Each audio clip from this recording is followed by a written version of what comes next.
السلام علیکم ورحمۃ اللہ وبرکاتہ۔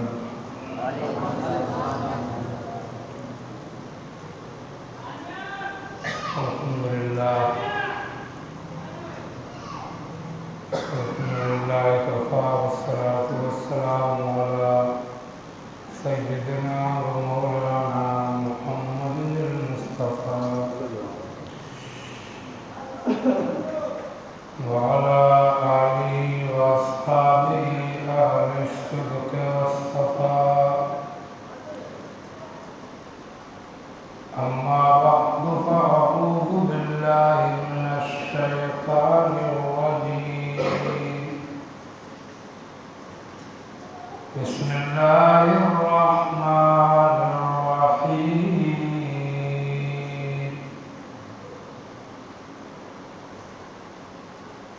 لا تجد قوما يؤمنون بالله واليوم الآخر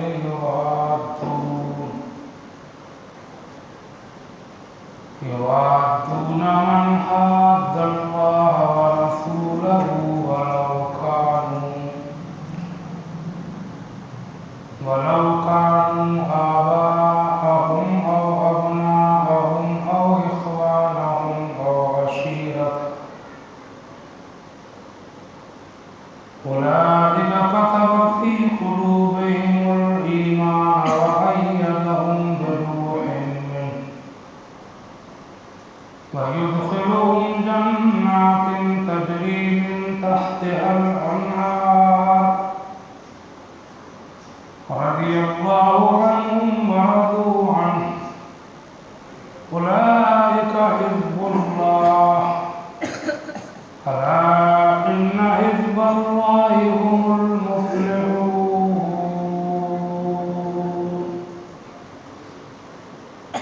آمنت بالله صدق الله مولانا العظيم وبلغنا رسوله النبي الكريم۔ بارگاہ رسالت میں درود شریف کا نذرانہ پیش کیجیے۔ اللہم صلی علی سیدنا مولانا محمد وسلم۔ کلمہ شریف کا ذکر کیجیے، لا الہ الا اللہ محمد رسول اللہ صلی اللہ تعالی علیہ وسلم۔ میں دعا کرتا ہوں کہ اللہ تبارک و تعالی اعلیٰ حضرت امام اہل سنت عظیم البرکت رفیع الدرجہ مولانا شاہ احمد رضا خان بریلوی علیہ رحمۃ و رضوان کے اس 102 سالانہ عرس کی اس محفل میں میری آپ کی سب کی حاضری قبول فرمائے، اور اس محفل کو اعلیٰ حضرت کی بارگاہ میں ہماری حاضری کو قبول فرما کر ہمیں قیامت کے دن حضور کی شفاعت نصیب فرمائے۔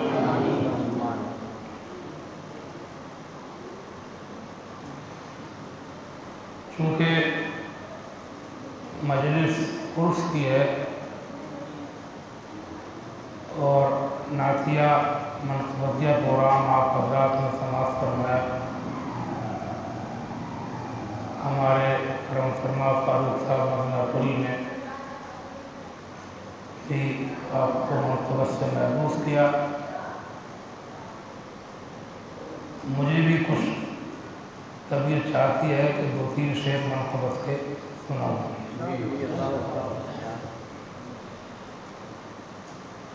میں خود تو شاعری نہیں کرتا ہوں، لیکن ایک ایسے جید عالم فاضل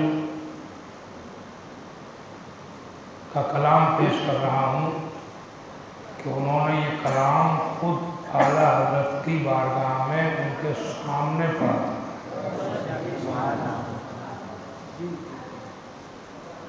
اور وہ خود بھی اتنے زبردست عالم تھے کہ دنیا کی تقریباً 14 زبانوں پر انہیں عبور حاصل تھا۔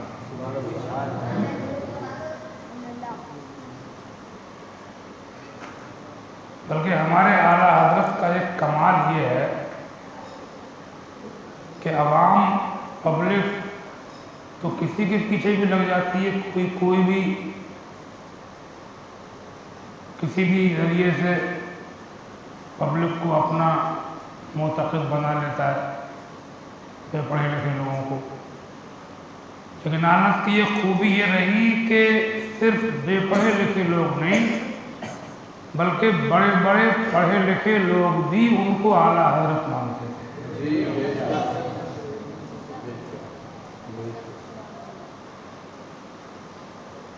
انہی میں ہے یہ مولانا شاہ عبدالعلیم صدیقی میرٹھی رحمۃ اللہ علیہ۔ ان کے 2-3 شعر میں اس لیے پڑھ رہا ہوں کہ انہوں نے یہ اعلیٰ حضرت کے سامنے پڑھے تھے ان کی حیات مبارکہ میں، اور اعلیٰ حضرت نے یہ سن کر کے ان کو انعام میں اپنا ایک بہت قیمتی جبہ پیش کیا تھا۔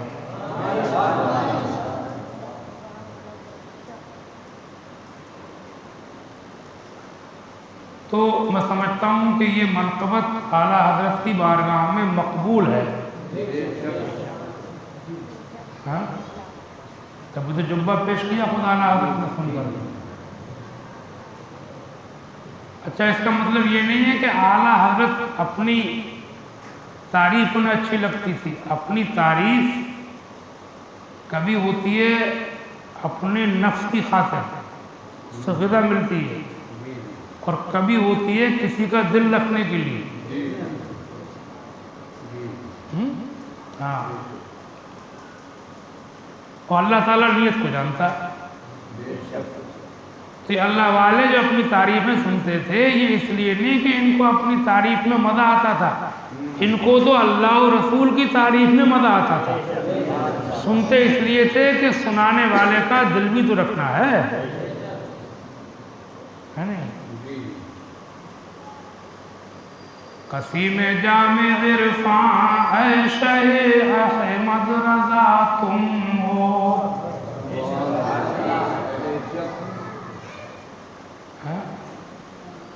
وہ پڑھتے ہوں گے اور بیٹھے ہوں گے، اور بھی لوگ بیٹھے بریلی میں حالت در دولت کے گھر پر۔ قسیم جامع عرفان اے شہ احمد رضا تم ہو، تمہاری شان میں جو کچھ کہوں اس سے سوا تم ہو۔ تمہاری شان میں جو کچھ کہوں اس سے سوا تم ہو۔ تم ہی پھیلا رہے ہو علم حق اکناف عالم میں۔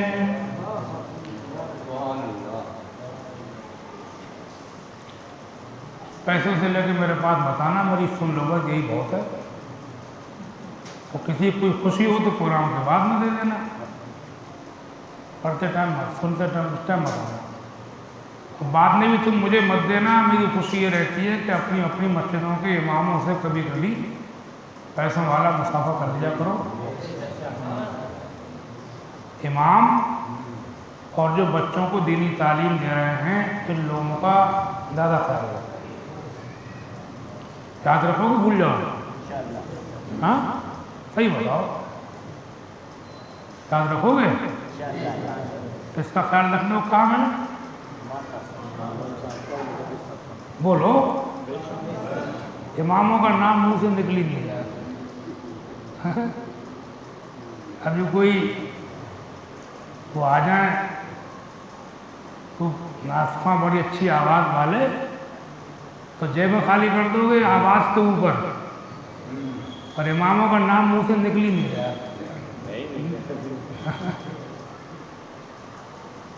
چلو، امام اور جو بچوں کو پڑھاتے ہیں ان کا خیال ان سے دین باقی رہے۔ آواز تو آواز ہے، آواز تو میری بھی ابھی بڑھاپا شروع ہو گیا، مگر آواز تو اب بھی ایسی ہے کہ میں بڑے بڑے جلسوں میں لوگوں کی جیبیں خالی کرا سکتا ہوں، میں بھی کرا لوں گا خالی۔ کبھی کرائی نہیں ہے میں نے، بڑے نعرے بلوائے ہیں۔ ہاں رب بھی ہے مگر میں چاہتا نہیں اس چیز پسند نہیں کرتا. تم ہی پھیلا رہے ہو علم حق اکناف عالم میں. تم ہی پھیلا رہے ہو علم حق اکناف عالم میں. امام اہل سنت نائب غوث امام اہل سنت نائب غوث الورا تم ہو. آیا ہے شان صدیقی تمہاری شان تقویٰ سے.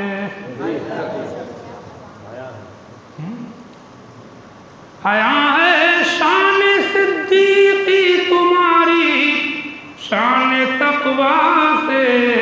کہوں کیوں کرنا آخر میں کہ خیر الاتقیاء تم ہو. مجھے تمہیں پڑھ رہا ہوں تو اس وقت تو میں نے تو اپنے دماغ میں اعلیٰ حضرت کے مدار کو سما لیا ہے. یہ سوچ کے پڑھ رہا ہوں کہ جیسے میں وہیں بیٹھا ہوں مدار اور وہ سن رہا ہے. تو یقیناً سن رہا ہے، ہمارا عقیدہ ہے. اللہ والے وصال کے بعد بھی سنتے ہیں. اللہ سنواتا ہے. اللہ تعالیٰ کسی کو سنوائے تو کیا تعجب کی بات ہے. آیا ہے شان صدیقی تمہاری شان تقویٰ سے. کہوں کیوں کرنا آخر میں کہ خیر الاتقیاء تم ہو. اور جلال و ہیبت فاروق اعظم آپ سے ظاہر.